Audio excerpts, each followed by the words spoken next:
Aujourd'hui, dans cette vidéo, en collaboration avec Julien, qui est kiné du sport à Chambéry, on va te présenter différentes méthodes de strapping adaptées à des lésions des doigts. Dans le cas par exemple de lésions au niveau des poulies, de lésions au niveau des muscles lombricaux ou encore de lésions au niveau de l'articulation interphalangienne proximale dans le cas d'entorse. On rajoutera également une petite vidéo sur le strap dans le cas de peau abîmée au bout du doigt.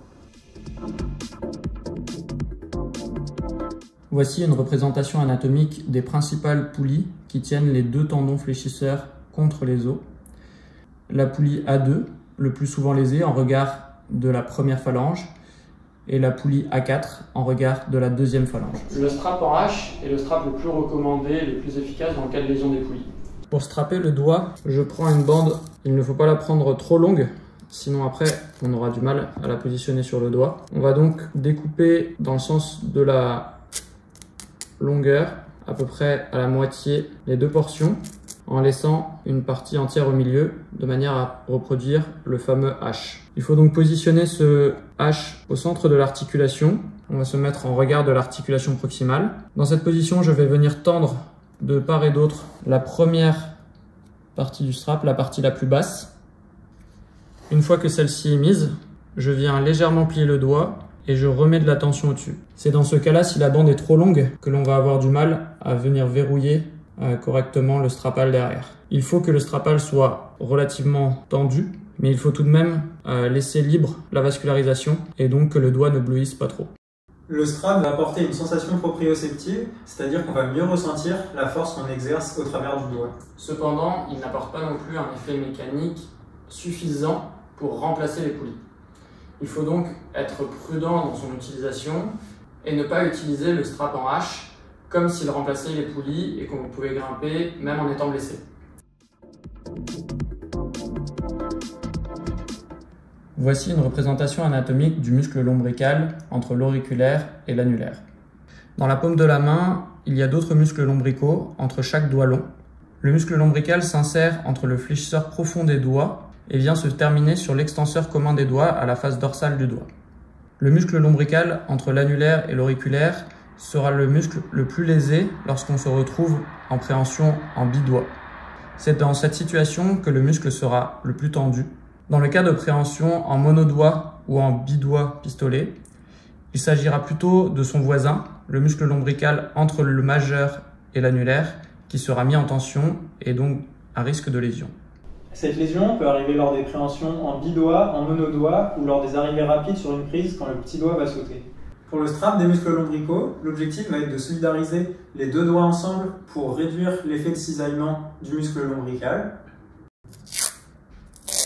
Il peut être utile de réaliser une syndactylie au niveau des deux doigts qui entourent le muscle lombrical. La syndactylie correspond au fait d'attacher deux doigts l'un à l'autre. Ici, je vais venir au niveau de la première phalange joindre l'annulaire et l'auriculaire, ce qui va ensuite permettre d'éviter que les deux doigts se dissocient. Lors de la reprise initiale, il peut même être préférable d'attacher à deux niveaux les deux doigts.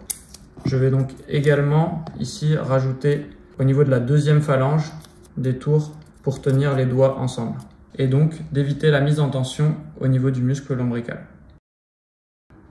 Comme pour le strap des poulies, il ne va pas permettre de grimper comme si on n'était pas blessé et il faut garder une progressivité dans la reprise. Voici une représentation anatomique du ligament collatéral au niveau de l'articulation interphalangienne proximale du doigt. Il existe un ligament collatéral de part et d'autre de l'articulation interphalangienne de chaque doigt long. Ces ligaments vont être mis en tension lors d'une torsion de l'articulation. Si l'extrémité distale part de côté, cela va mettre en tension le ligament et donc potentiellement provoquer une entorse de l'articulation. L'articulation va alors gonfler et on pourra avoir un œdème au niveau de l'articulation et des douleurs en regard de l'articulation. Dans le cas des entorses de l'articulation interphalangienne proximale, le but est de limiter l'effet de torsion au niveau du doigt. Il est possible de réaliser une méthode de strap avec une croix qui va encadrer le ligament lésé. Le but va être de limiter les mouvements de torsion au niveau de l'articulation. Pour ce faire, je commence par faire un tour au niveau de la première phalange et je vais ensuite croiser avec le doigt légèrement plié en regard du ligament. Je refais un tour pour ensuite venir croiser dans l'autre sens, toujours avec l'articulation légèrement pliée. Et je peux finir le strap sur la face dorsale afin de limiter le risque d'arracher le strap. L'articulation va donc être ici protégée des torsions et notamment le ligament lésé. Dans le cas d'une entorse récente de l'articulation interphalangienne proximale, il est également possible de rajouter une syndactylie en attachant le doigt voisin. Je peux donc réaliser cette syndactylie en faisant un tour au niveau de la deuxième phalange et également un tour au niveau de la première phalange. De cette manière, le doigt sera encore plus limité dans les mouvements latéraux.